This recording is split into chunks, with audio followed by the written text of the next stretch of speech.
The Acropolis, perhaps the most famous relic of the glory that was Greece. Overlooking Athens, it's a constant reminder of the democratic principles the ancient Greeks gave to the world. But the Greece it surveys today is not a democracy, but a military dictatorship about to celebrate its 5th anniversary. All over Athens, government slogans recall April the 21st, the day 5 years ago when the army took over and imposed military order in place of chaotic party politics.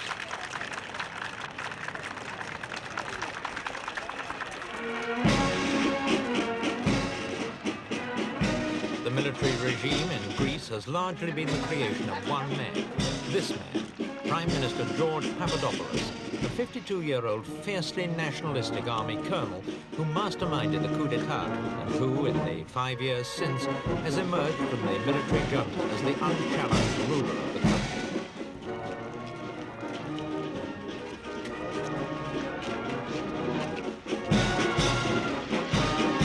As well as being Prime Minister, he's also Minister of Foreign Affairs and Defence, and has recently become regent, the acting head of state in the absence in exile of King Constantine.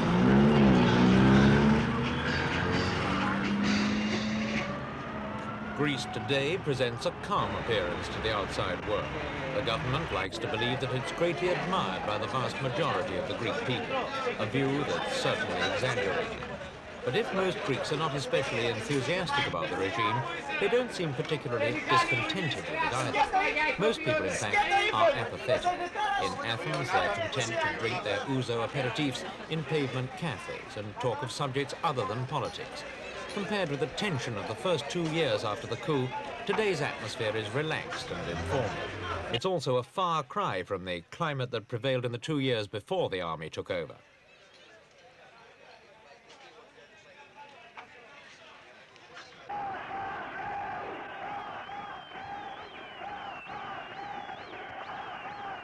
In the summer of 1965, Greece was torn by a political crisis that sent thousands of people demonstrating through the streets of Athens. Most of them were supporters of former Premier George Papandreou, who'd been elected the previous year but was subsequently dismissed by the king. Though the immediate crisis passed, the Greek political system never recovered. New elections were to be held in May 1967, but early on April the 21st, army tanks rolled into Athens and took up positions outside all important government buildings and the royal palace. It was an efficient and bloodless coup d'etat.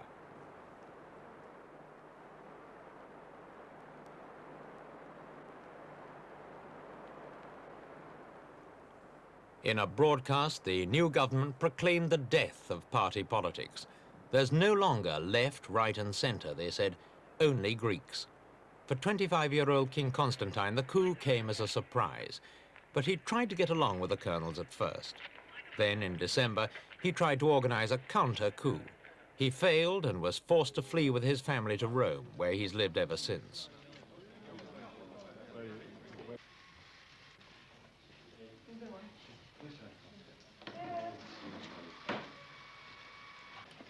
The king declared that the army officers who'd organized the coup had forged his name on documents to give their actions the semblance of respectability, and he'd only gone along with them in order to avoid bloodshed.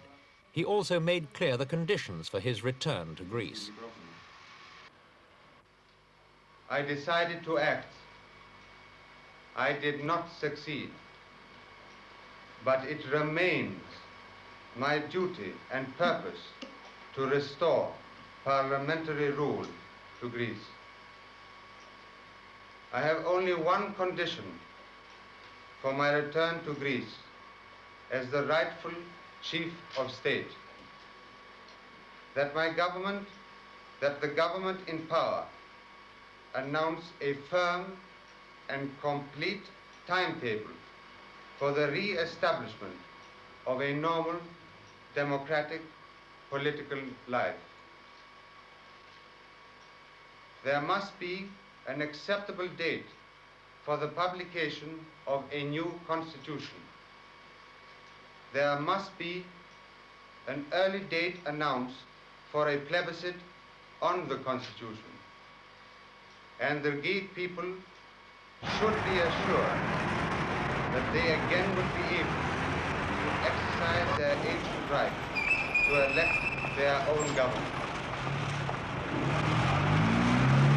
For the colonels, there was no question of resuming parliamentary democracy, at least in any form recognizable as existing before the coup. The new regime introduced a whole series of Draconian measures. 11 articles of the Constitution were suspended. Martial law was proclaimed throughout the country. And in the months that followed, thousands of people, many of them known left-wing sympathizers, were arrested and imprisoned without trial. The press, of course, was strictly censored. The colonels held that the newspapers were largely to blame for fostering political irresponsibility and bringing parliamentary institutions into disrepute. Although that censorship is not as obvious today, it still exists, and any editor openly attacking the regime would be courting disaster. The government has its own blue and white broadsheets, in which are constantly catalogued its progress and achievements. The colonels see themselves not only as saviors in a political sense, but also as guardians of what they call Greco-Christian civilization. Any sign of non-conformism among the young, such as miniskirts or long hair, is regarded as evidence of moral decline. Immediately after the coup, such deviations were actually banned by law, and school headmasters were obliged to see that their pupils attended church every Sunday.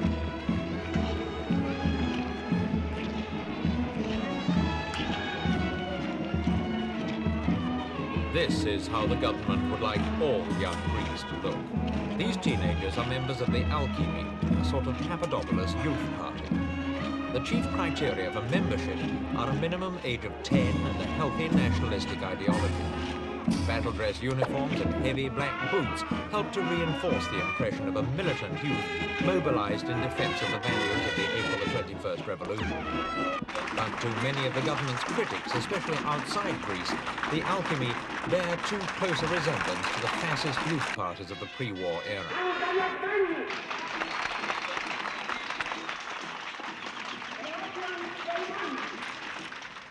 Mr. Papadopoulos never tires of telling the Greeks how they should live and what they should think.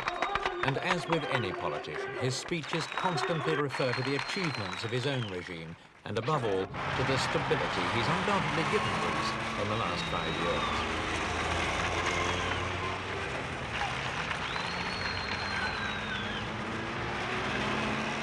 No problem is so small that it doesn't have a place in the colonel's scheme of things. Even the flagrant individualism of Greek drivers has been curbed by imposing harsh penalties on motorists who break not only the traffic laws, but even elementary rules of civility. Even shouting at another motorist could lose a driver his license for up to 4 months.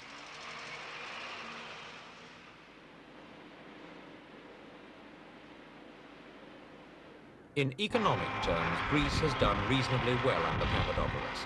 The stability he's created has encouraged investment in several new large-scale enterprises. Shipbuilding, one of the foundations of the Greek economy, has been expanded. Both Aristotle Onassis and Stavros Niarchos have signed huge new investment deals with the government. The Onassis contract has been held up by illegal rangers, but Niarchos has spent $200 million extending these shipyards at Eleusis near Athens. Business is booming. Already on the order book is a contract for 6 super tankers at 300,000 tons each.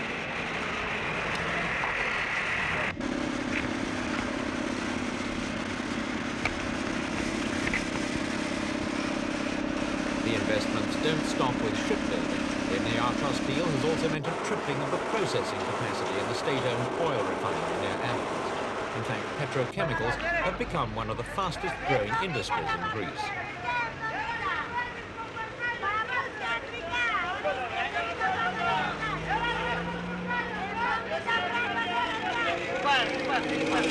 Naturally, the business boom has been reflected in the wage packets of many Greek workers.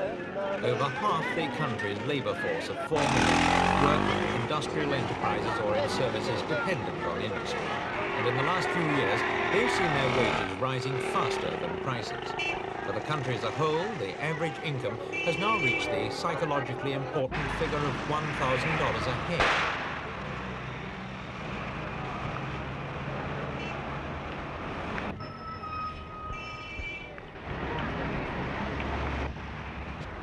The rising fortunes of many Greeks can also be seen in shops and department stores in Athens, stocked with radios, televisions, and a whole range of goods that would have been classed as luxuries only a few years ago.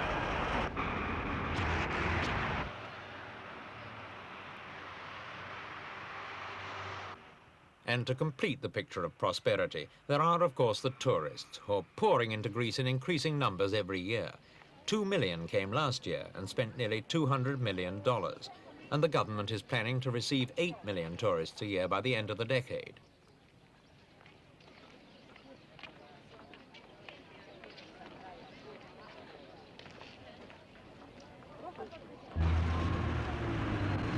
The evident prosperity of the country clearly goes a long way towards explaining why so many Greeks now seem reconciled to the military regime. After all, the colonels have been in power long enough now to take the credit for any economic progress that's happened. They've also helped to improve their own image by allowing in foreign newspapers uncensored and relaxing some of the more obvious forms of repression.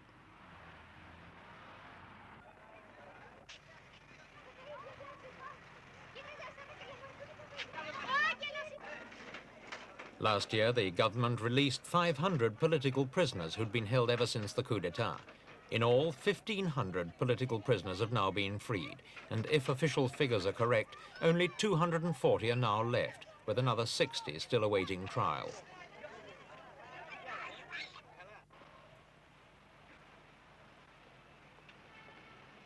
But in matters of political development, the government's made no fundamental concessions. Its 1968 constitution promised an eventual return to a limited form of democracy, but offered no timetable to show how this would be achieved.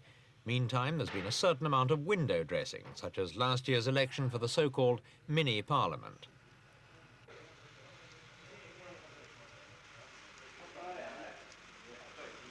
About 10,000 municipal officials, academics and professional men elected 75 members of a parliamentary advisory council, making their choice from a list of candidates carefully vetted by the government. The council meets in the old Parliament building, which is about all it has in common with the former Legislative Assembly. Mr. Papadopoulos explains government plans for new legislation, often at great length. The committee can, in theory, reject the legislation, in which case the Prime Minister or Minister responsible will explain to the committee why the government insists on it being passed.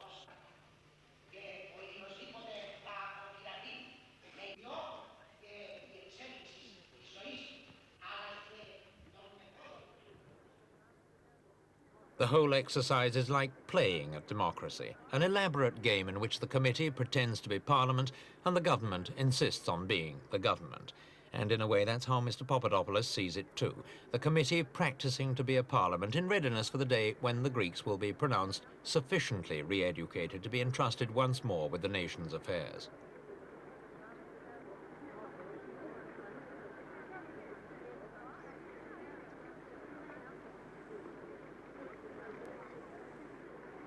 On the question of a return to the ordinary penal code, there have been some concessions. Last December, martial law was repealed throughout Greece, except for the three most populated districts of Athens, Piraeus and Salonika.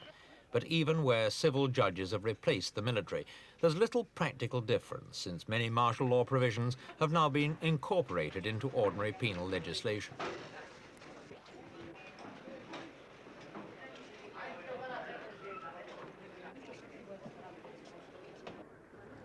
Despite the release of many former prisoners, show trials of opponents of the regime still go on, at which those accused often renounce their confessions before the court, claiming they were extracted under torture.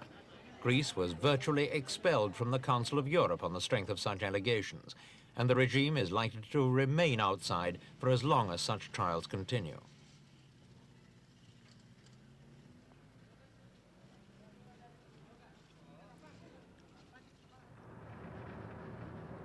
The power of Mr. Papadopoulos was built on the army, and the army today remains the only section of Greek society capable of challenging him. Such a challenge is unlikely, to say the least. Those officers whose loyalties were ever in doubt have been purged a long time ago, and those that remain are doing far too well to want to rock the boat.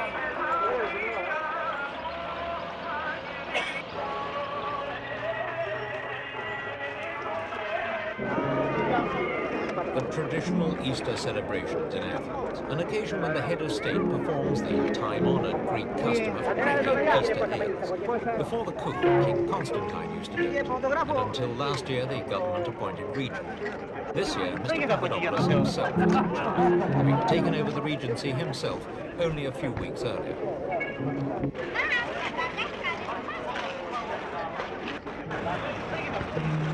The Prime Minister exuded all the confidence of a man who knows he's in absolute control. His position in the government is now so dominant that many observers are wondering whether he intends eventually to establish a republic with himself as president. His taking over the regency would certainly fit in with this theory, but the Prime Minister himself has given no specific indication that he thinks the monarchy should be abolished.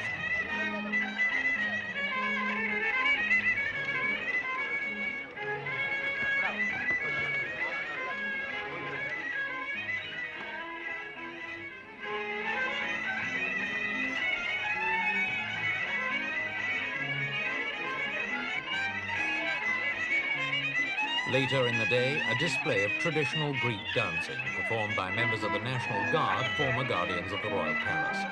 But even here, apparently, Mr. Papadopoulos calls the tune. With so secretive a man as Prime Minister, it's impossible to say when or even if there will be any major political change. But whether Greece is to be a monarchy or a republic, a party system or a dictatorship, it's difficult to see the colonels giving up power completely. The Greeks may have been right to get used to Mr. Papadopoulos. He'll probably be around for a long time to come.